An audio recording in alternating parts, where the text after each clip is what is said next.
Vision ഉള്ള പ്രിംസനും vision ഇല്ലാത്ത പ്രിംസനും തമ്മിലുള്ള വ്യത്യാസം. പ്ലീസ് പ്രിംസന് വലിയൊരു കയ്യടി കൊടുക്കണം. കാരണം കിങ് മേക്കേഴ്സിൽ ഞാൻ ഈ വിഷൻ സെറ്റ് ചെയ്യിപ്പിക്കാൻ ഞങ്ങൾ ദുബൈ വെച്ചിട്ട് ഒരു 6 ഡേയ്സ് അല്ലേ, 6 ഡേയ്സ് ഫുള്ളായിട്ട് ഞങ്ങൾ ഇരുന്ന് 2035 വരെയുള്ള നമ്മളുടെ വിഷൻ എന്തായിരിക്കണമെന്ന് സെറ്റ് ചെയ്തു.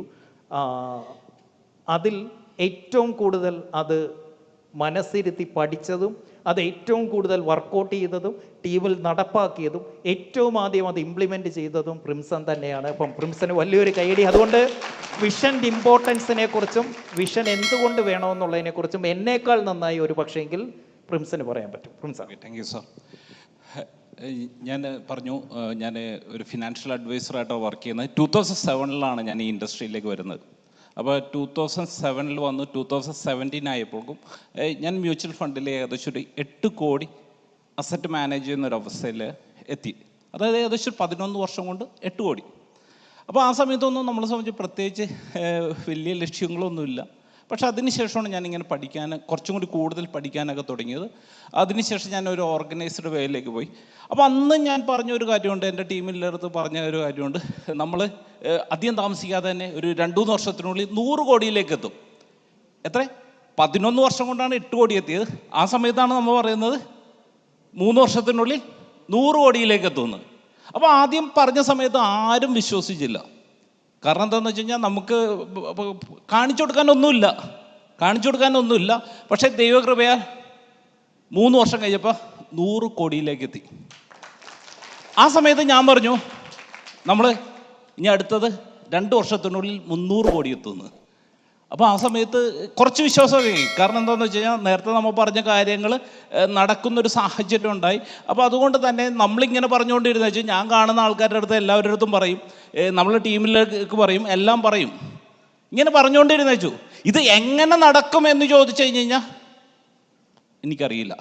കാരണം നമ്മളെ പഴയ കാലഘട്ടം നമ്മൾ നോക്കിക്കഴിഞ്ഞ് കഴിഞ്ഞാൽ നമുക്ക് അങ്ങനെ ഒന്നും നടക്കണ കാര്യമൊന്നുമില്ല.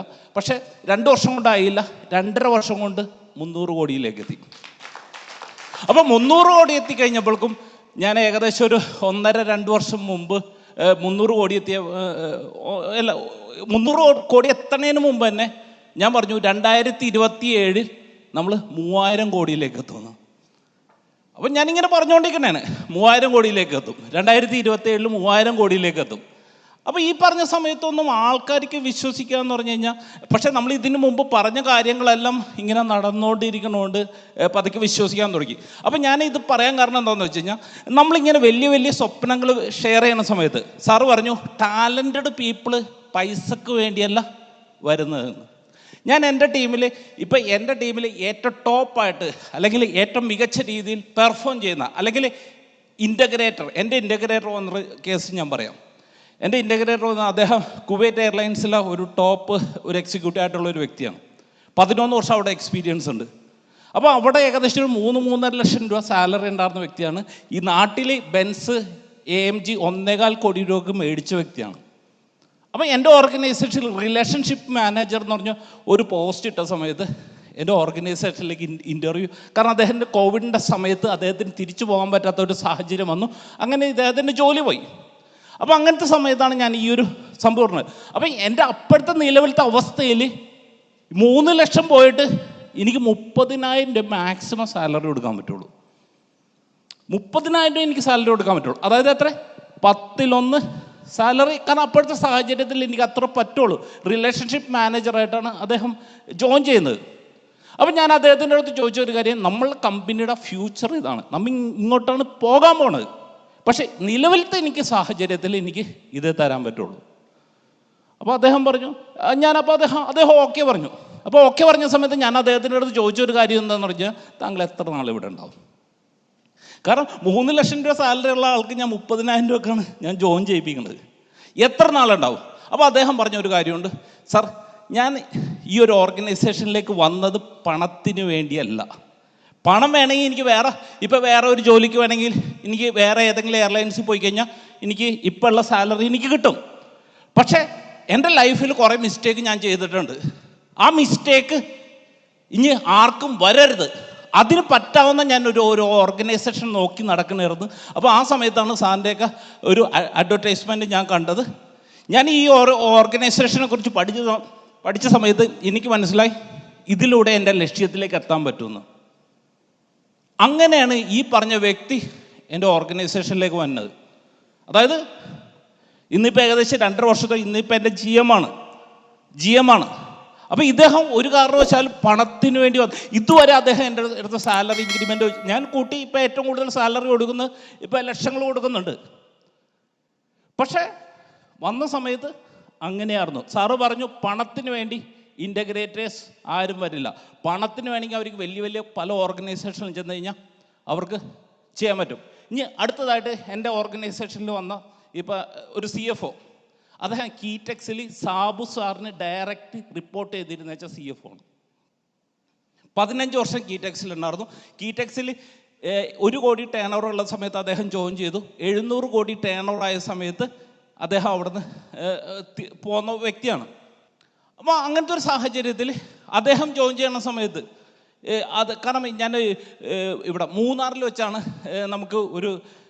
നമുക്ക് ഈ പറഞ്ഞ പോലെ അക്കൗണ്ട്സ് മാനേജ് ചെയ്യാൻ വേണ്ടി അക്കൗണ്ട്സ് മാനേജ് ചെയ്യാൻ വേണ്ടി പോകരുത്, അതിൽ എക്സ്പെർട്ടായിട്ടുള്ള ആൾക്കാർ വേണമെന്നുള്ളൊരു കാര്യം ഞാൻ മനസ്സിലാക്കിയത്. അപ്പം ഞാൻ ഇതേത് സമയത്ത് ആ സമയത്ത് ഞാൻ അന്ന് അദ്ദേഹത്തിന് 5 വർഷത്തിൽ അദ്ദേഹത്തിന് കിട്ടിയതിൽ ഏറ്റവും കുറഞ്ഞ സാലറിയാണ് ഞാൻ ഓഫർ ചെയ്തത്. പക്ഷേ എൻ്റെ വിഷൻ കണ്ടിട്ടാണ് ഈ ഒരു ഓർഗനൈസേഷൻ 2027-28 എന്ന് പറഞ്ഞൊരു കാലഘട്ടത്തിൽ ഏത് ലെവലിലേക്ക് പോകും, ആ സമയത്ത് ഇവർക്ക് എത്രത്തോളം ഗ്രോ ചെയ്യാൻ പറ്റും എന്ന് ബോധ്യം കിട്ടിയ സമയത്താണ് ഈ 5 വർഷത്തെ കുറഞ്ഞ സാലറി കൊടുത്ത സമയത്തും അദ്ദേഹം എൻ്റെ കൂടെ കൂടിയതും. ഇപ്പം എന്നെ സംബന്ധിച്ച് ഇപ്പം നിലവിൽ ഇപ്പം സാറ് പറഞ്ഞു ദുബായിൽ കഴിഞ്ഞ ഒക്ടോബറിൽ നടന്ന പ്രോഗ്രാമിൽ ചെന്ന സമയത്ത് ഞാൻ ദുബായിൽ 6 ദിവസത്തെ പ്രോഗ്രാം, പിന്നെ ഒരു 10 ദിവസം ദുബായിൽ എൻ്റെ കസ്റ്റമേഴ്സിനെ എല്ലാവരും കാണാം എന്നുള്ളൊരു ചിന്തയിലാണ് ഞാൻ പോകുന്നത്. അങ്ങനെ ദുബായിൽ ചെന്ന് കഴിഞ്ഞപ്പോൾ സാറ് പുതിയൊരു സംഭവം പഠിപ്പിച്ചു. ഈ സംഭവം പഠിച്ച് ഈ വിഷനെ കുറിച്ചും ഈ പറഞ്ഞ കാര്യത്തെക്കുറിച്ചൊക്കെ തലക്കാണ്ട് കയറിയിട്ട് പിന്നെ ഞാൻ 10 ദിവസം ദുബായിൽ നിന്ന് ഹോട്ടലിൽ നിന്ന് പുറത്തിറങ്ങിയില്ല. ആകെ ഒരൊറ്റ ദിവസം മാത്രം പുറത്തിറങ്ങി 10 ദിവസം ഹോട്ടലിൽ തന്നെ ഇരുന്നു. ഹോട്ടലിൽ നിന്ന് തിരിച്ചു വന്ന് പിന്നെ ഓഫീസിൽ പോകണ പരിപാടിയൊക്കെ നിർത്തി വീട്ടിൽ തന്നെ ഏകദേശം 2-3 മാസം ഞാൻ ഇതിൻ്റെ പുറകെയായിരുന്നു. ഇതിനെക്കുറിച്ച് ഇങ്ങനെ കോർ വാല്യൂവിനെ കുറിച്ച് ചിന്തിച്ച് എൻ്റെ വൈഫ് തലിഞ്ഞ് പൊട്ടിപ്പോകും. ഇടയ്ക്ക് വൈഫ് ചോദിക്കും തലിഞ്ഞ്, കാരണം രാവിലെ തുടങ്ങി ഇങ്ങനെ ആലോചനയാണ്.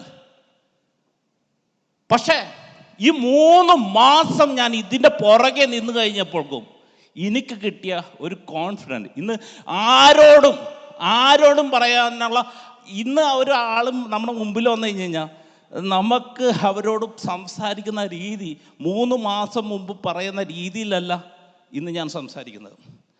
ഇപ്പം ഞങ്ങൾ വെച്ചിരിക്കുന്ന ലക്ഷ്യം എന്താണെന്ന് വെച്ച് കഴിഞ്ഞാൽ 2035 2035 100 കോടി നിക്ഷേപമുള്ള 100 ഇൻവെസ്റ്റേഴ്സ്, 10 കോടി നിക്ഷേപമുള്ള 1000 ഇൻവെസ്റ്റേഴ്സ്, 1 കോടി നിക്ഷേപമുള്ള 10,000 ഇൻവെസ്റ്റേഴ്സ്. ആ സമയത്ത് നമ്മൾ മാനേജ് ചെയ്യുന്നത് 50,000 കോടി രൂപയുടെ അസറ്റ് ആയിരിക്കും. ഇത് പറയുന്ന സമയത്ത് ഇന്ന് നിലവിൽ കേരളത്തിലെ മ്യൂച്വൽ ഫണ്ട് ഇൻഡസ്ട്രിയിലെ AUM 85,000 കോടിയുള്ളൂ. പക്ഷെ ആ സമയത്താണ് ഞാൻ ഇന്ന് ഇവിടെ നിന്ന് പറഞ്ഞുകൊണ്ടിരിക്കുന്നത് 50,000 കോടി അടുത്ത 10 വർഷം കഴിയുമ്പോൾ നമ്മളെത്തും. ഈ ഒരു സംഭവം, ഈ ഒരു കാര്യം ഒരു സ്ട്രോങ് ആയിട്ട് നമുക്ക് നമ്മളുടെ ടീമിലേക്ക് ഇൻസ്പയർ ചെയ്ത് പറയാൻ പറ്റാവുന്ന ഒരു സിറ്റുവേഷൻ നമുക്ക് ക്രിയേറ്റ് ചെയ്യാൻ പറ്റി കഴിഞ്ഞ് കഴിഞ്ഞാൽ ഇനി ആരെങ്കിലും കൂടാതിരിക്കുമോ? നമ്മൾ പബ്ലിക്കായി ഇപ്പം എൻ്റെ യൂട്യൂബ് ചാനലുകളിലെല്ലാം നോക്കിക്കഴിഞ്ഞാൽ അറിയാം, ഇതാണ് മൊത്തം ഞാൻ പറഞ്ഞുകൊണ്ടിരിക്കുന്നത്. 11 വർഷം കൊണ്ട് 8 കോടി ബിൽഡ് ചെയ്ത വ്യക്തി ഇന്ന് പറയുന്നത് 50,000 കോടി 10,000 കോടിപതി നിക്ഷേപകരെ ഞങ്ങൾ ക്രിയേറ്റ് ചെയ്തിരിക്കും. ആ ഒരു ലക്ഷ്യമാണ് ഞങ്ങൾ പറഞ്ഞുകൊണ്ടിരിക്കുന്നത്. അപ്പം നമ്മളെ സംബന്ധിച്ച് ഈ കോൺഫിഡൻ്റ് എവിടെ നിന്ന് കിട്ടി? ഈ പറഞ്ഞ 3-4 മാസം 3-4 പണ്ട് കോടി എന്ന് കേൾക്കുന്ന സമയത്ത് തന്നെ വിറക്കുമായിരുന്നു. ഇന്ന് കോടി എന്നൊക്കെ പറയുന്ന സമയത്ത് നമുക്കൊന്നും അല്ലാത്തൊരു അവസ്ഥയിലേക്ക് ഇപ്പം സാറ് പറഞ്ഞു പ്രോക്സിമിറ്റി കാരണം നമ്മൾ ഈ കിങ് മേക്കറിലൂടെ ഒക്കെ പോണ സമയത്ത് നമ്മളുടെ കൂടെ ഇരിക്കുന്ന ആരാണ്? യഹീക്ക, നാസറിക്ക, അങ്ങനെയുള്ള കുറേ ആൾക്കാർ, അങ്ങനെയുള്ള കുറേ ആൾക്കാരാണ്. അപ്പോൾ അവരെ കൂടി കൂടുമ്പോഴേക്കും ഓട്ടോമാറ്റിക്കലി നമ്മളുടെ കോണ്ടക്സ്റ്റും വലുതായി. അപ്പം അതുകൊണ്ട് തന്നെ ഞാൻ പറയുന്ന ഒരു കാര്യം, എൻ്റെ ഇത്ര നാളത്തെ ഇത് പറയാൻ കാരണം എനിക്കത്രയും വലിയ വിദ്യാഭ്യാസമൊന്നുമില്ല. ഞാൻ 10ാം ക്ലാസ്സുകാരനാണ്. പക്ഷേ ഇന്ന് ആരുടെ മുമ്പിൽ വളരെ കോൺഫിഡൻറ്റോടുകൂടി, ഇനി 10ാം ക്ലാസ് എന്ന് പറയാൻ പറ്റില്ല കേട്ടോ, ഇപ്പോൾ +2 ഉണ്ട്. കാരണം കൊറോണ ടൈമിൽ ഞാൻ എക്സാമിന് അപ്ലൈ ചെയ്തു, 2 എക്സാം കഴിഞ്ഞു, ബാക്കിയുള്ള എക്സാം ഒന്നും നടന്നില്ല. ഒരു ദിവസം നോക്കിക്കഴിഞ്ഞപ്പോഴേക്കും എനിക്ക് സർട്ടിഫിക്കറ്റ് കിട്ടി. എല്ലാം പാസ്സായെന്ന് പറഞ്ഞു. പക്ഷേ ഇന്ന് ഏത് കൊലകൊമ്പനും നമ്മുടെ മുമ്പിൽ വന്നു കഴിഞ്ഞാൽ അവരെ ബ്രേക്ക് ചെയ്യാനുള്ള നോളജും സ്കില്ലും നമുക്കുണ്ട്. സാറ് പറഞ്ഞു എംപ്ലോയിയും ബിസിനസ് ഓണറും തമ്മിലുള്ള വ്യത്യാസം എന്താണെന്ന് വെച്ച് കഴിഞ്ഞാൽ, എംപ്ലോയി അവരെ അക്കാഡമിക് ക്വാളിഫിക്കേഷൻ ഇത് ചെയ്യണ സമയത്ത് അവർ പഠനം നിർത്തും. പക്ഷേ ഞാൻ ഡിപ്ലോമക്ക് പോയിരുന്നെങ്കിൽ 3 വർഷത്തെ ഡിപ്ലോമക്ക് പഠിച്ചിട്ട് 3 വർഷത്തെ എക്സാം ഒഴിച്ച് ബാക്കി എല്ലാ ദിവസവും പോകും ക്ലാസ്സിൽ. എക്സാം ഇതുവരെ ഞാൻ എഴുതിയിട്ടില്ല. അപ്പോൾ ഞാൻ അവിടുന്ന് പുറത്തിറങ്ങിക്കോ, അന്ന് തുടങ്ങി ഞാൻ പഠിക്കാൻ തുടങ്ങിയ. കഴിഞ്ഞ 22 വർഷമായിട്ട് നിരന്തരം ഞാൻ പഠിച്ചുകൊണ്ടിരിക്കുന്ന കാര്യം. അപ്പോൾ അതുകൊണ്ട് തന്നെ എനിക്ക് പറയാനുള്ളൊരു കാര്യം, വലിയ സ്വപ്നം കാണുക. എത്രത്തോളം വലിയ സ്വപ്നം കാണാൻ പറ്റുമോ അത്രത്തോളം വളരാൻ നമുക്ക് സാധിക്കും. അതിനുവേണ്ട സാഹചര്യം ദൈവം നമുക്ക് ഒരുക്കി നൽകും. ഓക്കെ, യെസ്, ഒരു യുദ്ധം കഴിഞ്ഞ പ്രതീതി ഇല്ലേ?